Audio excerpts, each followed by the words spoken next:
Bonjour à tous. Aujourd'hui, je vous présente un livre écrit par la pédiatre Françoise Berthoud, La bonne santé des enfants non vaccinés. L'auteur a un angle de vue original, en s'intéressant à la santé globale des enfants qui n'ont pas reçu d'injection. Elle a passé à la loupe les études internationales. Bien sûr, ces études portent sur des enfants qui grandissent dans des pays dont le niveau de vie est comparable à celui de la France. Les études ne sont pas si nombreuses pour deux raisons majeures. D'abord parce qu'elles ne rapportent rien à l'industrie pharmaceutique, puisqu'elles peuvent remettre en cause la vaccination de masse, décidée par les autorités sanitaires qui sont prescriptives des vaccins.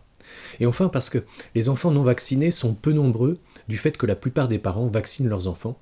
Ils le font par choix ou bien sans se poser de questions, en faisant confiance aux médecins, sous pression médicale ou obéissant aux abondants messages de prévention. Précisons que l'obligation française rend impossible les études comparatives entre vaccinés et non vaccinés. Le premier chapitre est consacré à une sorte de tour du monde des quelques études qui comparent donc enfants vaccinés et non vaccinés. Ces études ont tout un point commun. Les enfants non vaccinés sont globalement moins malades, avec par exemple moins d'asthme. Le deuxième chapitre passe en revue les différents vaccins de l'enfance en présentant leurs avantages mais aussi leurs risques. La pédiatre ne cache pas sa réticence face à la vaccination de masse.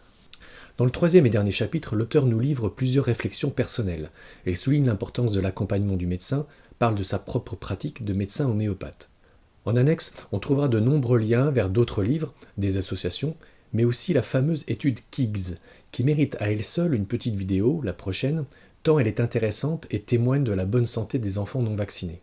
Pour finir, je tenais à vous présenter cet ouvrage des éditions Jouvence, car il est assez court, très accessible et pas cher. Je conseille son achat pour tout parent qui se pose des questions sur le sujet et qui n'aurait encore rien lu. J'ajoute que le positionnement ouvertement pro-libre choix vaccinal de ce médecin est très courageux par les temps qui courent.